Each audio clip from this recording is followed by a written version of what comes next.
19 अप्रैल 2026 की रात कानपुर का किदवई नगर इलाका त्रिमूर्ति अपार्टमेंट के ग्राउंड फ्लोर का एक फ्लैट। रात के करीब 11 बज रहे हैं। एक परिवार साथ बैठकर खाना खा रहा है। पिता, माँ, दो बेटियां और एक बेटा। खाना खत्म होने के बाद सब टीवी देखने लगते हैं। बिल्कुल सामान्य सी शाम लग रही है, लेकिन अगले कुछ घंटों में उस फ्लैट के अंदर कुछ ऐसा होने वाला है जिसने पूरे कानपुर को हिलाकर रख दिया। रविवार सुबह 4:32 पर कानपुर पुलिस कंट्रोल रूम पर एक फोन आता है। फोन करने वाला शख्स बिल्कुल ठंडी आवाज में कहता है कि उसने अपने दोनों बेटियों की हत्या कर दी है। पुलिस को पहले लगा कि शायद कोई फर्जी कॉल है, लेकिन जब टीम मौके पर पहुंची तो नजारा था वो अनुभवी पुलिसकर्मियों को भी हिलाकर रख दिया। कमरे में दो बच्चियों की शव फर्श पर खून से लथपथ पड़े थे और उनके बगल में बिल्कुल खामोश उनका पिता बैठा हुआ था। इन दो बेटियों का नाम था रिद्धि और सिद्धि, जुड़वा बहनें। उम्र सिर्फ 11 साल, कक्षा 5 में पढ़ती थीं। इनका एक छोटा भाई भी है, रुद्रव, जिसे घर में सब गन्नू बुलाते हैं। उसकी उम्र 6 साल है। इन बच्चियों की हत्या करने वाला कोई बाहरी इंसान नहीं था। हत्या का आरोपी है इनका अपना पिता, 48 साल का शशि रंजन मिश्रा। अब यहाँ एक बड़ा सवाल खड़ा होता है। एक पिता जिसके बारे में पड़ोसी बताते हैं कि बेटियां दिन भर उनके पीछे पापा पापा करती घूमती रहती थी, वो अपनी ही बच्चियों का गला कैसे काट सकता है? इसका जवाब जानने के लिए हमें इस परिवार की कहानी पीछे से समझनी होगी। शशि रंजन मिश्रा मूल रूप से बिहार के गया के रहने वाले हैं। पेशे से मेडिकल रिप्रेजेंटेटिव था, यानी कि दवा कंपनियों के लिए डॉक्टरों के पास जा जाकर दवाइयां प्रमोट करने का काम करता था। कानपुर में नौकरी के दौरान उसकी मुलाकात रेशमा छेत्री से हुई। रेशमा पश्चिम बंगाल के सिलीगुड़ी की रहने वाली है और कानपुर के स्वरूप नगर में एक ब्यूटी पार्लर में काम करती थी। दोनों में प्यार हुआ और 2014 में दोनों ने मंदिर में जाकर शादी रचा ली, लव मैरिज की। शुरुआत में रिश्ता ठीक चला, लेकिन जुड़वा बेटियों के जन्म के बाद हालात बदलने लगे। रेशमा के मुताबिक शशि रंजन को धीरे धीरे उन पर शक होने लगा। उसे लगता था कि रेशमा का किसी और के साथ संबंध है। ये शक इतना बढ़ गया कि शशि रंजन ने पूरे घर के अंदर 6 सीसीटीवी कैमरे लगवा दिए। पत्नी के बेडरूम और बाथरूम को छोड़कर फ्लैट में हर जगह कैमरे थे। ड्राइंग रूम में टीवी के नीचे एक मॉनिटर लगा था जिस पर सारे कैमरों की फुटेज चलती रहती थी। लेकिन सबसे चौंकाने वाली बात यह है कि शशि रंजन का एक अलग कमरा था जहां वो अपनी दोनों बेटियों के साथ सोता था। रेशमा को उस कमरे में जाने की इजाजत नहीं थी। रेशमा ने पुलिस को बताया कि वो अपनी बेटियों को सिर्फ सीसीटीवी स्क्रीन पर देख सकती थी। एक मां अपनी ही बेटियों को सिर्फ कैमरे से देख पा रही थी। ये एक बहुत डिस्टर्बिंग पैटर्न है। शशि रंजन ने बेटियों को अपने कंट्रोल में रखा हुआ था। वो रेशमा से कहता था कि बेटे को लेकर मायके चली जाओ, मैं बेटियों को खुद पाल लूंगा। एक बार रेशमा अपने बेटे को लेकर 9 महीने के लिए सिलीगुड़ी अपने मायके भी चली गई थी, लेकिन शशि रंजन ने बेटियों को साथ भेजने से साफ इनकार कर दिया। मां को अपनी बेटियों की याद ने वापस खींच लाया, लेकिन वो घर जिसमें लौटी वो घर अब एक नर्क बन चुका था। पुलिस जांच में एक और पहलू सामने आया। शशि रंजन कोरोना काल के बाद काम के सिलसिले में चंडीगढ़ गया था। वहां उसकी एक महिला से दोस्ती हुई जो धीरे धीरे गहरी होती चली गई। इसके बाद वो अक्सर चंडीगढ़ आने जाने लगा। कई दिन काम का बहाना बनाकर वहीं रुकता था। इससे घर में तनाव और बढ़ा। पत्नी और पति के बेडरूम पूरी तरह अलग हो चुके थे।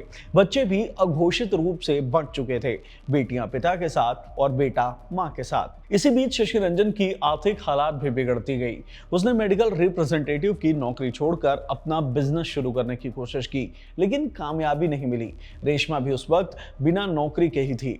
परिवार 19,000 रुपए महीने के किराए के फ्लैट में रह रहा था। ऊपर से शशि रंजन की मां की मौत ने उसे और तोड़ दिया। रेशमा के मुताबिक मां की मौत के बाद से शशि रंजन बार बार एक बात दोहराता था कि मेरी मां मर गई, अब मेरे जीने का कोई मकसद नहीं बचा, मैं भी मर जाऊंगा और अपनी बेटियों को भी अपने साथ ले जाऊंगा। शुरू में परिवार ने इन बातों को इमोशनल ब्रेकडाउन समझकर नजरअंदाज कर दिया, लेकिन ये सिर्फ बातें नहीं थी। अब बात करते हैं उस रात की जब ये सारा घटनाक्रम हुआ। शनिवार 19 अप्रैल की रात करीब 11 बजे पूरे परिवार ने साथ बैठकर खाना खाया। खाना खाने के बाद सब टीवी देखने लगे। कुछ देर बाद शशि रंजन ने सबको टीवी बंद करके सो जाने को कहा, लेकिन बेटियां कार्टून देखना चाहती थीं। उन्होंने मना कर दिया। इस पर शशि रंजन तैश में आ गया। उसने सबको पीटने की धमकी दी। डर के मारे रेशमा अपने बेटे रुद्रव को लेकर अपने कमरे में चली गई और दोनों बेटियां रिद्धि और सिद्धि पिता के कमरे में जाकर सो गईं। पुलिस को जो सीसीटीवी फुटेज मिली है उसके मुताबिक रात करीब 2:30 बजे तक दोनों बच्चियां जिंदा थी। फुटेज में दिखता है कि शशि रंजन एक बेटी को वॉशरूम ले जा रहा है। रेशमा ने भी बताया कि उन्होंने सीसीटीवी स्क्रीन पर रात करीब 1:30 बजे एक बेटी को वॉशरूम जाते देखा था।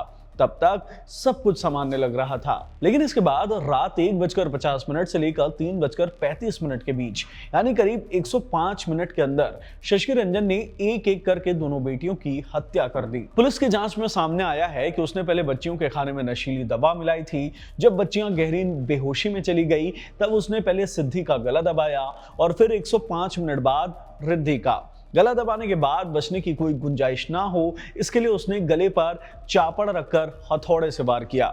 पोस्टमार्टम रिपोर्ट में सामने आया है कि दोनों बच्चियों की श्वास नली पूरी तरीके से कटी हुई थी। गर्दन पर कई इंच गहरे घाव थे।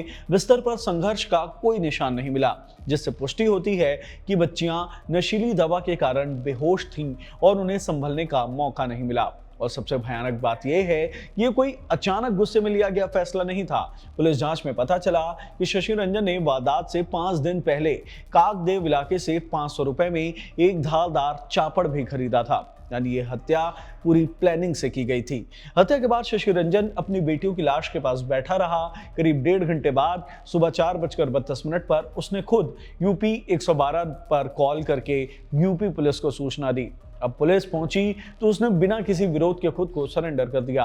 पुलिस ने दूसरे कमरे में सो रही रेशमा को जगाकर वारदात की जानकारी दी।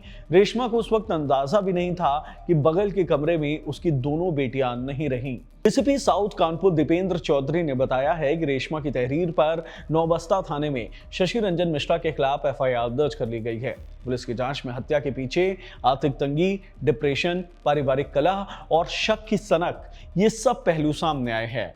शशि रंजन ने पुलिस को बताया है कि वो अपनी बेटियों से बहुत ज्यादा प्यार करता था और उसे डर था कि उसके मर जाने के बाद बेटियों का क्या होगा। इसी भविष्य की चिंता के नाम पर उसने मासूमों की जान ले ली, लेकिन पुलिस ने इसे सिर्फ चिंता नहीं मान रही है। जांच में यह भी सामने आया है कि शशि रंजन शराब का आदी था, नींद की गोलियां खाता था और गंभीर डिप्रेशन से गुजर रहा था। इससे पहले वो अपनी पत्नी पर 2 बार चाकू से जानलेवा हमला भी कर चुका था। रेशमा ने इसकी शिकायत थाने में भी की थी। पड़ोसियों ने बताया कि शशि रंजन बेहद गुस्सैल और झगड़ालू था। अपार्टमेंट में रहने वालों से भी अक्सर लड़ाइयां होती थी। एक परिवार के साथ विवाद के बाद दोनों पक्षों ने एक दूसरे के खिलाफ रिपोर्ट भी दर्ज कराई थी। यही वजह है कि जब रविवार सुबह हत्या की खबर फैली तो अपार्टमेंट का कोई पड़ोसी उनके घर तक नहीं आया। बेटियों के शव को पोस्टमार्टम के बाद कब्रिस्तान में दफना दिया गया। मां रेशमा ने अपनी ननद और बुआ सास के साथ मिलकर अकेले अंतिम संस्कार किया। और 6 साल का रुद्रव, वो कह रहा है, मम्मा मेरे सारे खिलौने दीदी को दे दो, लेकिन दीदी को ले आओ। ये मामला सिर्फ एक क्राइम स्टोरी का नहीं है, ये डिप्रेशन, घरेलू हिंसा, शक की सनक और मेंटल हेल्थ को नजरअंदाज करने का नतीजा है। परिवार वालों ने बताया कि शशि रंजन बार बार मरने की बात करता था, लेकिन किसी ने इसे गंभीरता से नहीं लिया। अगर समय रहते प्रोफेशनल मदद ली जाती तो शायद 2 मासूम जिंदगियां बच सकती थी। इस वीडियो में इतना ही। धन्यवाद।